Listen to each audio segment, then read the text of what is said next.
Hello and welcome back to this lecture on Sundara Ramaswamy's Reflowering.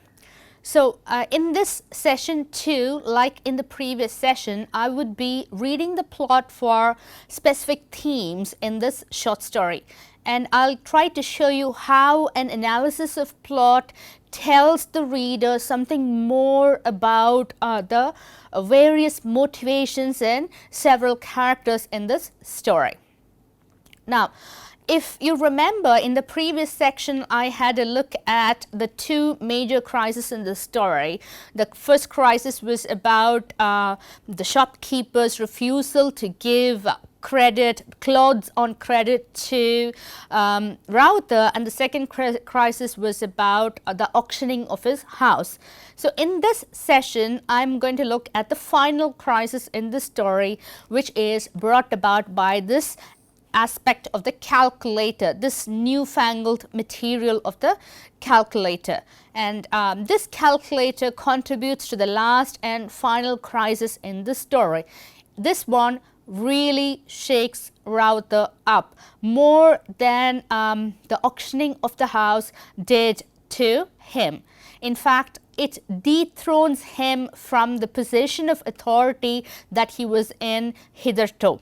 All along he had this massive ego because he was aware of his superior value in the shop, and once the calculator comes into the picture, he realizes that he has been dethroned by this material, this electronic device. Now, if we look at the identity of the machine and how it is described, it's very interesting and important to see how it is described in relation to Rowther himself. In fact, the machine is compared to the human being to talk about its merits. Look at the second point on the slide. This is the question asked by Amma, the wife of the shopkeeper, when she comes to know about the machine for the first time, the calculator for the first time.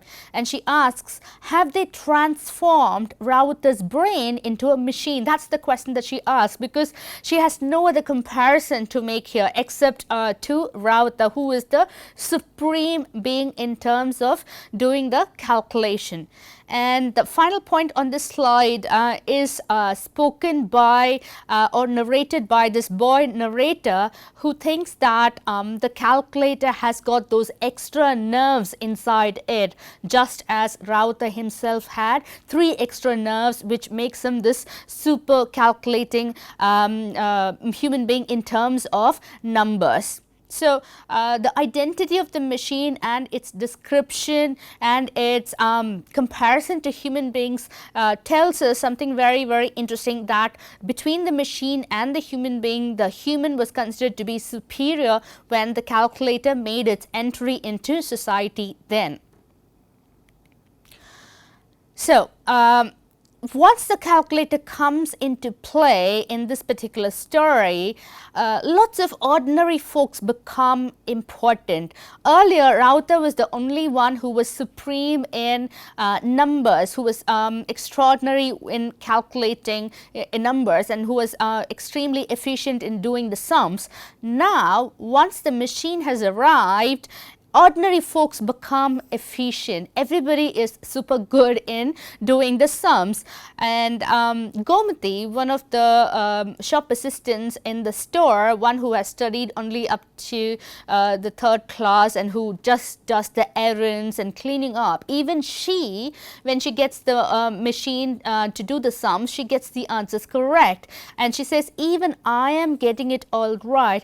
And she makes this very important comment that this machine is more cunning than Ratha. And cunning is a very important word to use here, and let's see what are the implications of this choice of word. Now, what is the dictionary definition of the word cunning? Cambridge Dictionary tells us that it is the quality or skill of being clever at planning something so that you get what you want, especially by tricking other people. So, cunning here denotes craftiness, manipulation, whereas the word that she probably wants to use is cleverness. She probably wants to say that this machine is even more or even cleverer than Ratha. That's what probably she wants to say, but then she ends up using this word cunning. And if you think about Gomathy, she is a girl who is known for mixing up words, and the incident that comes to my mind is about her mixing up of minute and nimit that she does at one point in the story. So even despite this mix-up, this confusion in the choice of words, cunning does suggest a set of implications that might have some ramifications in understanding the character of Rowther. Let's see some of them shortly. So, this is the context for the educational context for Gomathy and even for Rowther. The boy narrator says that Rowther had only studied up to the 3rd class, that was 2 grades less than Gomathy, who worked in the shop fetching and cleaning. So, education has no connection to superiority in mathematical skills, because both Gomathy and Rowther have studied only up to 3rd grade and 5th grade. But the Ratha, because of his superior calculation skill, because of his genius, has come up as the ultimate authority in doing the sums, and he does rightly pride himself on his superiority. But once the calculator has come into play, Rowther becomes equal to the rest of the members in his society. Even Gomathy is as superior as Ratha, even she is as equal as Rowther in terms of calculation. In fact, when Gomathy suggests that the calculator is more cunning than the old man, than the Ratha, it sets into play a set of ideas which makes the machine superior, which kind of gives greater credit to the machine than to the human being, and that trajectory really picks up in the narrative. Because if you see the following set of comments, Gomathy says that you are correct, Ratha, because she is kind of cross-checking the sums that Rowther does, in his mind. So she says, she endorses that the old man is correct in his sums, and that really shocks the old man. You are saying that I am correct, I am always correct. That's what he has in his mind, that nobody can cross-check him because he is the ultimate authority. But now the machine has come into play, the machine becomes the ultimate authority with which things are cross-checked. So we can see that Rowther is gradually becoming superseded by this machine called calculator. And as I mentioned before, any young person, any young or old person, educated or uneducated, can do the sums with the help of the calculator with a basic amount of literacy at their hands. And the bottom line for this set of ideas is this: there is a big power shift from Rowther to the rest of the community in the shop, because any one of them in the shop with the calculator can do the sums and get the bill correctly done. Now, when Gomathy is cross-checking the sums of Rowther, Rowther doesn't know that she has a calculator at hand. So when she says that you are correct, Ratha, he understands that she is doing it, a step by step, using her own brain, and he tries to test her. So this is the extract that I want to read quickly for you. Rowther gave her a sum. Gomathy gave the right answer. He tried sum after sum on her. She had the correct answer each time. Rowther turned pale. He cannot accept competition there. And he says, "Dear God, I'm so dumb, I cannot understand anything," he muttered. He cannot understand how a little girl can compete with him and get the maths correct. And she immediately says, "I'm not doing the sums, Ratha," said Gomathy. "It's the machine." She stuffed the calculator into his hands. Rowther's hands shook as he took the calculator. His fingers trembled. He touched the front of the calculator and then the back. So he tries to kind of feel this thing, you know, he touches the surface of the front and the back of the calculator, because we need to remember that he is a blind man and he understands things and people by touching them. And we can immediately make the connection to an earlier scene where he again touches and feels somebody to understand, to get a sense of their identity and place in society, and that is Ambi. When Ambi enters the house of Rowther, he kind of asks him to come closer, and he touches his face to understand, welcome and talk to him. So he does the same thing with this calculator, and he's totally disoriented. He says, I don't want this calculator, you keep it. And that is the following dialogue that takes place in the story.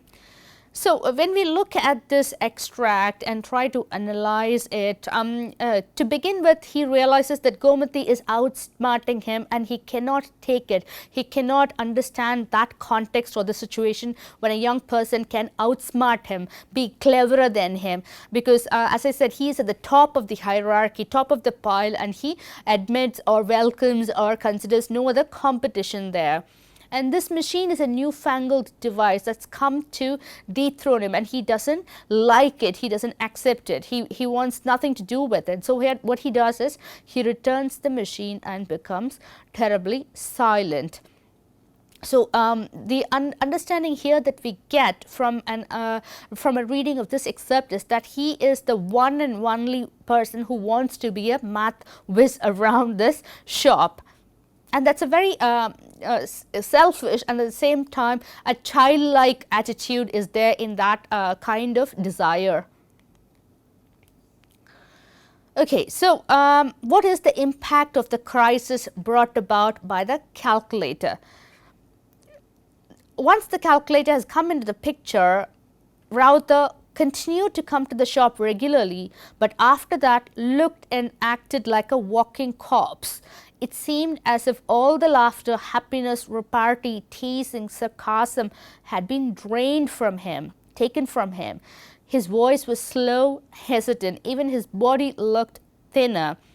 Appa had stopped asking him to do the bill. So the physical and emotional impact brought about by this invention of modernity is clearly visible on the mind and the person of Rowther, and the immediate impact is that the shopkeeper, the shop owner stops asking him to do the calculations of the material that's bought and sold in the shop.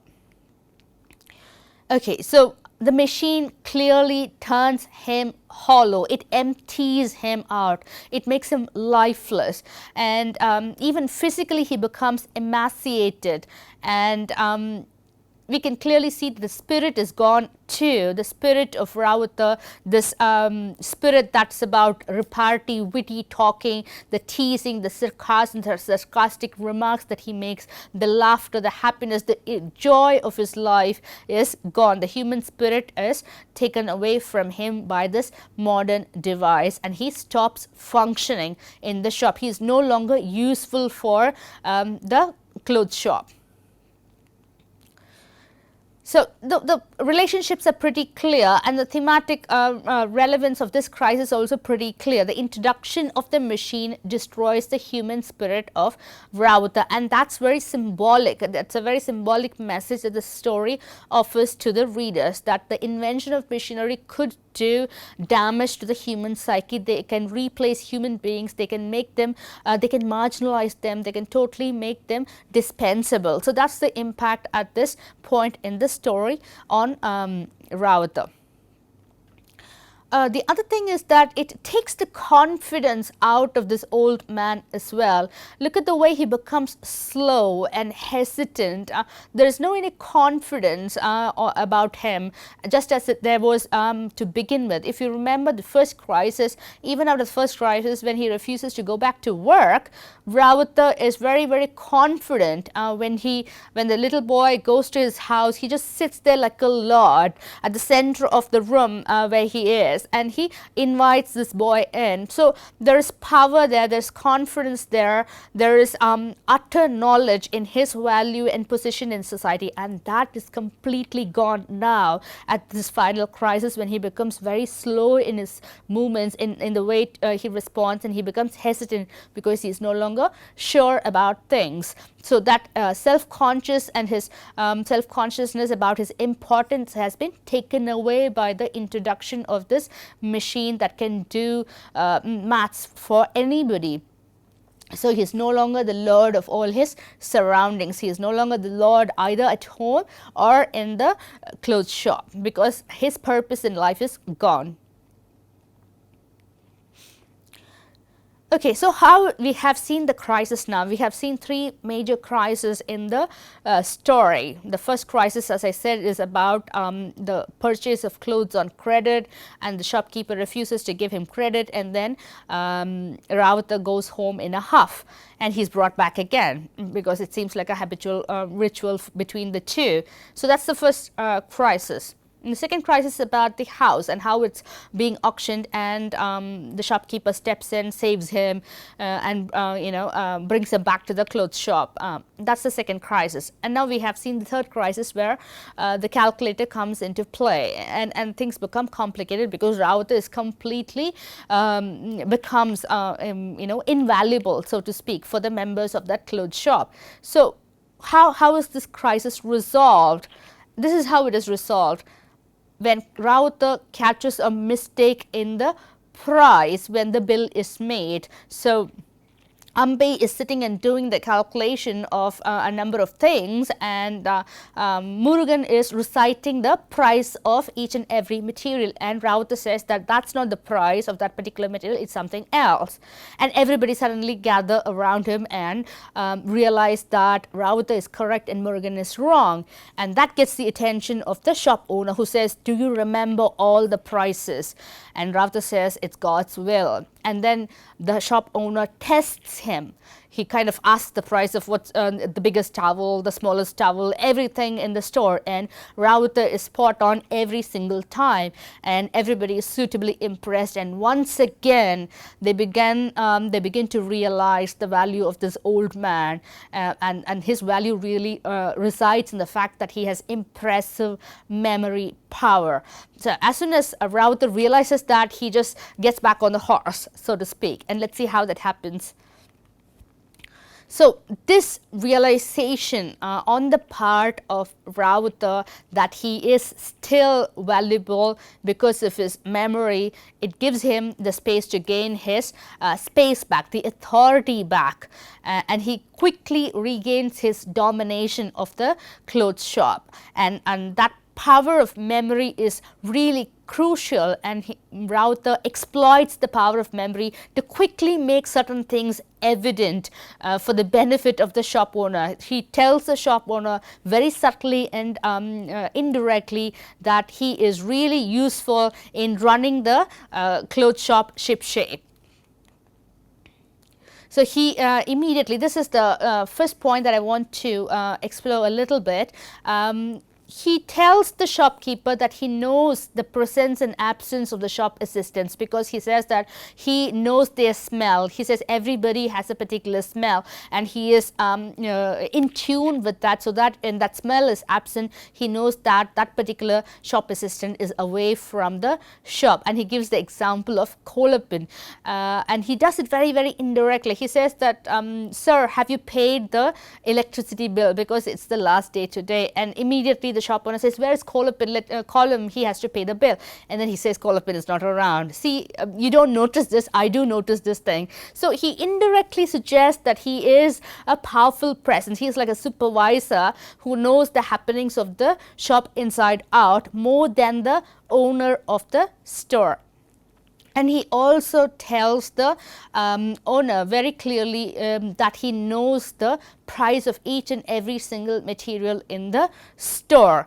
And he also offers information to the shop owner about how Murugan the other day turned away a customer saying that they didn't have a particular kind of veshti, a particular kind of waistcloth, and then when in fact they did have the veshtis for sale and Murugan didn't know about it. So all this information, when it comes one after the other, it makes everybody aware of the fact that this man who was a maths genius is also extremely powerful in his knowledge about the shop, and that he has in his memory everything stored. So as we could see that he catches the mistake of Murugan not once but twice, and the first thing I want to go back to the first mistake that Murugan makes, and I want to read the attitude of Rowther in that particular context. So he says, you have sold 10 meters of that particular cloth, you could have lost 10 rupees. Are you here to give away Ayya's money to everyone who comes in from the street? So you can see that he is clearly dropping Murugan in at this point, and he lays it bare for the shop owner to realize that he has a slipshod shop assistant in Murugan who is not careful about the knowledge of the prices of the material in the store.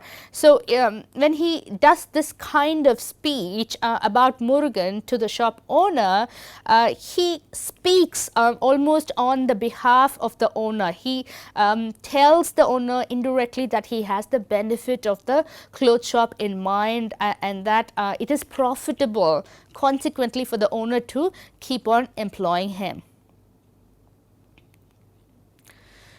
And again, he reminds us of another incident. This particular attitude of this worker called Rowther reminds us of the attitude of another worker, Kolipin, about another incident. If you recall the second crisis, this shop owner rescues Rowther's house by paying a hefty sum of money. He also pays the legal fees, so he rescues Rowther financially, but despite that, Rowther goes and works for a chettiar in his shop the very next day. And before the shop owner can get riled up, can get angry about it, we have Kolipin get angry on the behalf of the shop owner. He says that he is an idiot, he could be a maths genius, but he is an idiot. So that anger on the behalf of the shop owner has a parallel here when Rowther gets angry with Murugan on the behalf of the owner. So we can see parallels here in the attitudes of the workers. And what does that tell us? Every worker wants to be in the good books of the owner at the expense of his colleagues or fellow workers in the store, in this particular story. So everybody seems to have the interest of the owner at heart, but not the reputation of their fellow workers or the colleagues. And that's very important to note in the context of this particular story. So look at the way again when Rowther realizes that he is back on track, his attitude itself springs back. We have the teasing, sarcastic behavior back in his tone, and that's quite clear. Look at the pun on the word Lord Muruga, because Murugan, he makes a connection to Lord Muruga there, and he says, "Oh Lord Muruga, have you merrily sent customers away by telling them we don't have what we do actually have? Are we here for business or for charity?" So he mocks his fellow worker Murugan there by comparing him to Lord Muruga, and he says that, you know, you act like a lord but you don't know the specifics or the details in the shop, and you bring upon losses for this shop owner. So he says you merely send customers away by telling them we don't have what we do actually have. So he mocks Murugan, he kind of teases him. So the human spirit is back within Rowther. But what is interesting about this particular incident is that why didn't Rowther mention the fact that the Veshtis are there in the store? Why was he silent when he saw that conversation happening between Murugan and that customer? Why didn't he interject and say, wait Murugan, that particular thing is back in the shop, so you know, you can sell it. He doesn't interject there. Why? That's the big question there. Why has he been silent then? So that question needs to be thought about. Now, we can clearly see that Rowther wrests the control of the shop back after he realizes the power of his memory, and then he realizes that he has become a sort of a supervisor of the rest of the staff in that particular store, and that he has the necessary authority and the knowledge and the skill to do that. So things are pretty clear. The power of memory with a good eye or a good ear for detail really helps Rowther to get his dominion of the shop back, and he exploits that skill to his benefit, and he tells the owner very subtly that he is once again very valuable to the shop owner if he wants the shop to run on profit. So let's look at some of the things that he reminds the shop owner about. The first thing, as I mentioned, was the electricity bill. He says that today is the last day, have you paid the bill?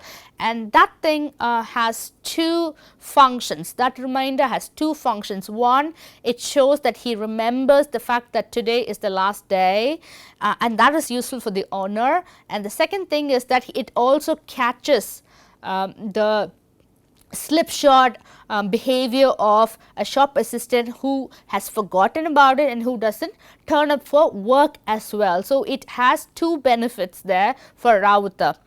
And the second thing that he reminds the shop owner is about his income tax payment. He says that, Aya, have you noticed that the income tax payment is due, so it's high time you went and met your auditor. So that's another reminder, a very crucial reminder, something that is connected to the running of the shop, a successful running of the shop without any kind of problems arising in the future. And thirdly, he reminds the owner about the medicine that he needs to purchase for Ambi's mother. So this is a personal reminder, and this is also a very important reminder because if you remember, Amma is an invalid with asthma problem. So he reminds the owner to get medicines for her, and he says, good thing you reminded me, I have to do that. And finally, he also reminds the owner about his mother's tithi, the death anniversary event that's round the corner. He says that, why don't you ask Murugan to remind the priest about it on his way home? So these things kind of touch upon various aspects of life for the shop owner. It touches on the business side, it touches on the personal side, and it touches on the health aspect of his family too, especially in relation to Amma's health issues. So you can see that he has almost turned himself into a successful personal manager, very invaluable role that he takes upon himself, and he does it very smoothly. Okay, so we can see this power shift happening in a very literal manner at one point in the story towards its finale, and I'm going to read that relevant excerpt here. That evening, Rowther moved away from the bill making section and went and sat down beside Appa. He says, if I am by your side, I will be more helpful, Aya, he said, and without missing a beat, and if you increase the speed of the fan a little, I will also get some breeze. Appa gave the appropriate order. So it's very clear that he moves from the bill making section, and he moves and sits beside Appa, the owner of the shop. So he is migrating towards the power center in the clothes store, and he says that if I'm by your side, I'll be more helpful. And he gets the benefit of being closer to the power center when he says that please increase the speed of the spanner. He does it without missing a beat, and very interestingly, Appa just gives the appropriate order. So he does what Rowther wants him to do.